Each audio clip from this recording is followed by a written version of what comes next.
What's good, my fellow GeoGeeks and MetaMappers? Spatial Ninja here, bringing you This Week in MetaMapping. And this week we got a couple articles to cover around digital twins, one about mapping the inside of schools, another digital twin article about mitigating heat islands, and we've got a pretty interesting story and use case about creating tactical maps for the blind. So be sure to stick around for that article. And as always, we'll end today's episode with a MappyMeme, and we've actually got two MappyMemes.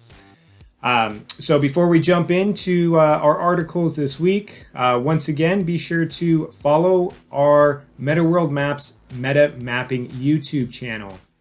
We're constantly putting out different shorts and videos this week in MetaMapping, as well as some tutorials and tips and tricks for using ArcGIS. So if you haven't subscribed to our YouTube channel, please help us out and do that.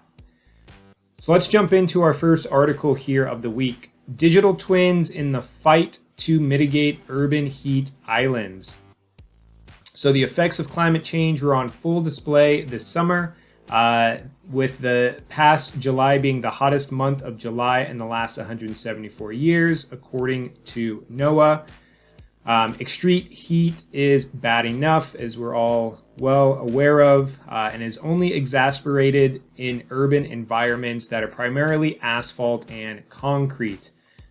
So these are called urban heat islands, right? The asphalt, the concrete, it soaks up the sunlight and creates that heat and kind of traps it in there.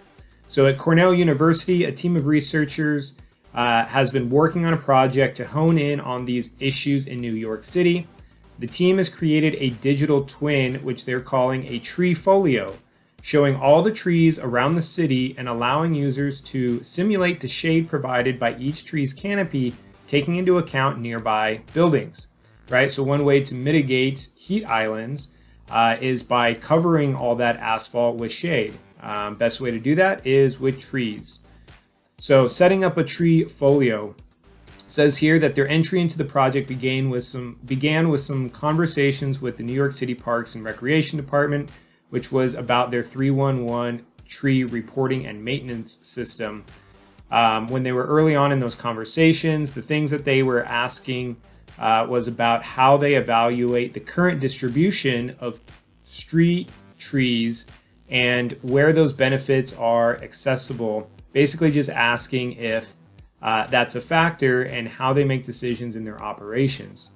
So understanding where trees are, and with that information, can they have better planning around where to put new trees, how much shade there actually is in different parts of the cities, etc. So what they built was a tree folio tool. They started by making some bespoke tools for parsing LiDAR data, specifically publicly available LiDAR data for the city of New York. We've built says here, quote, we've built a workflow that identifies tree canopies and then extracts them as individual three-dimensional models.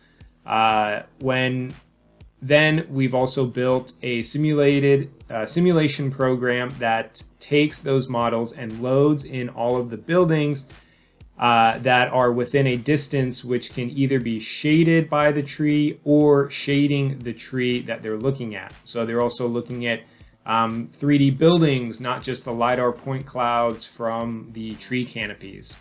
So in summary, what they're trying to do is build an aggregated understanding of access to shade in the city of New York, built up from all these individual sample points in individual trees in individual contexts, which is kind of the inverse of what a lot of the industry standard tools do.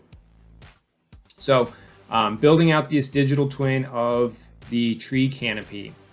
Now, while Tree Folio web app is live and accessible to the public, it's not a finished product. What they're looking ahead to do is they want to get a full and accurate accounting of all the trees in New York. Right now, they're working largely off of a tree census from 2015. So it looks like they want to collect additional LiDAR that's more up to date.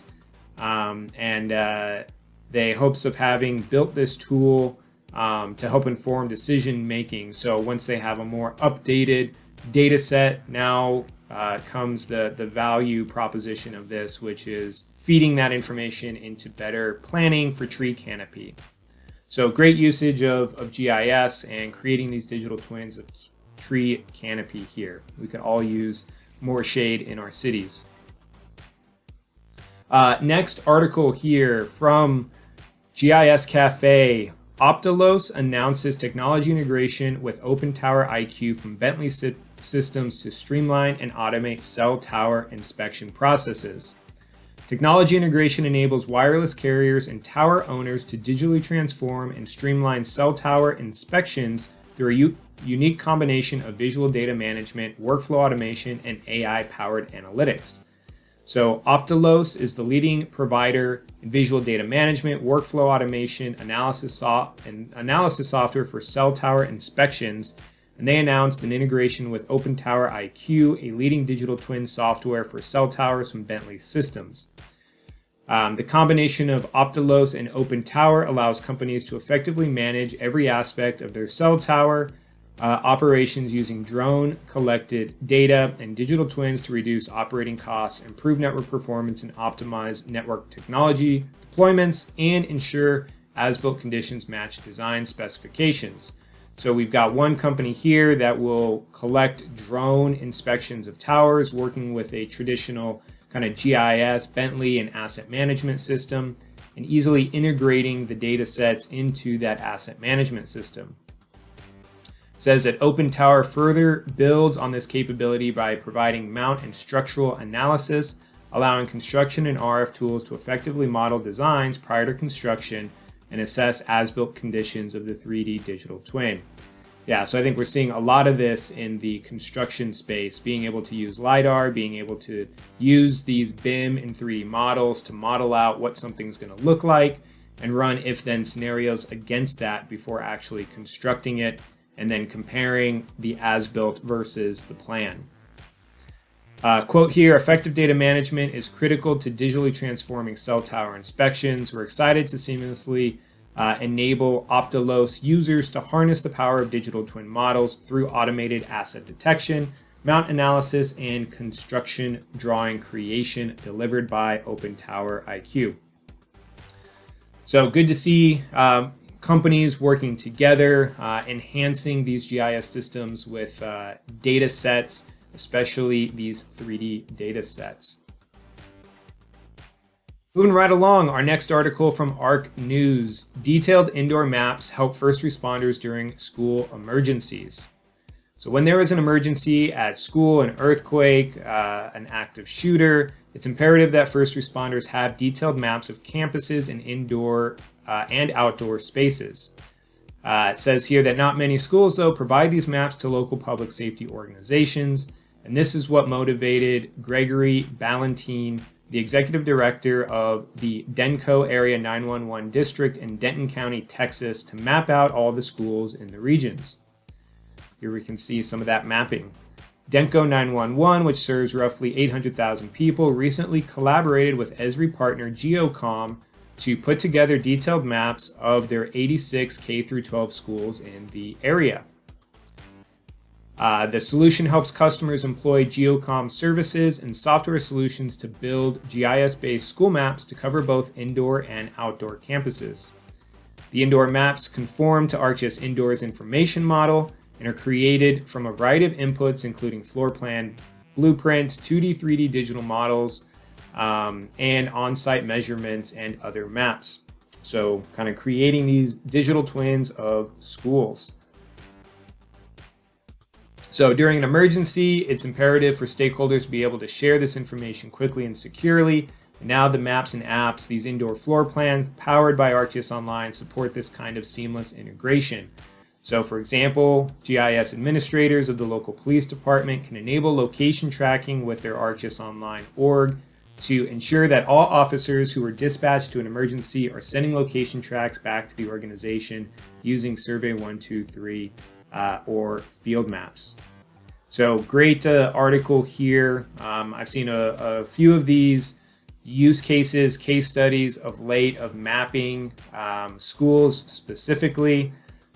For better or worse, we're in the day and age where We've got a lot more emergencies occurring within our school districts, and it's good that they are finally providing these indoor maps to local public safety officials. Our next article is an interesting one.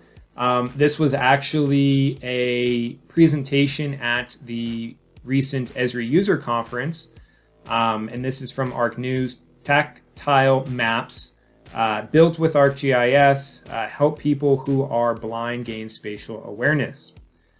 So for people who are blind or have low vision, the voice commands on common navigation apps, often coupled with other aids such as a walking stick or a guide dog, work wonderfully well to help them get from point A to B, but users of these apps typically miss a lot of context along the way.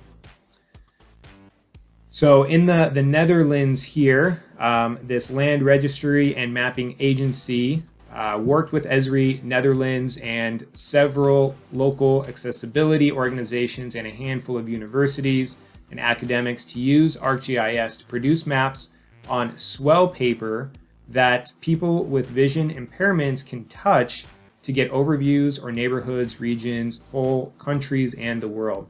So when this presentation was presented at the user conference, it was just a very interesting use case and something I never even considered with the visually impaired and how they can easily navigate. Obviously, there are these Braille maps that are in buildings, and they've got guide dogs and assistants, but you are missing that kind of spatial awareness. And all maps are, flat paper 2D maps. So they had presented and talked about how they were creating these different Braille-based maps where you've got your legends and symbology in Braille, and you're able to kind of feel these maps and get a better understanding of how big something is. This was one quote that was really interesting. With one finger, I could cover over the Netherlands, and I needed both hands to get an idea of Russia's size. So they, had a quote from a visually impaired person that, they never even knew how big the country of Netherlands was compared to, other countries. So these maps start to provide some of that insight. So really cool article. Really cool case study for mapping. I thought this was a great presentation at the Esri user conference. So that's our articles for the week. Just a few this week. Now let's jump into our MappyMeme. So we've got two MappyMemes. The first from Potato Maps.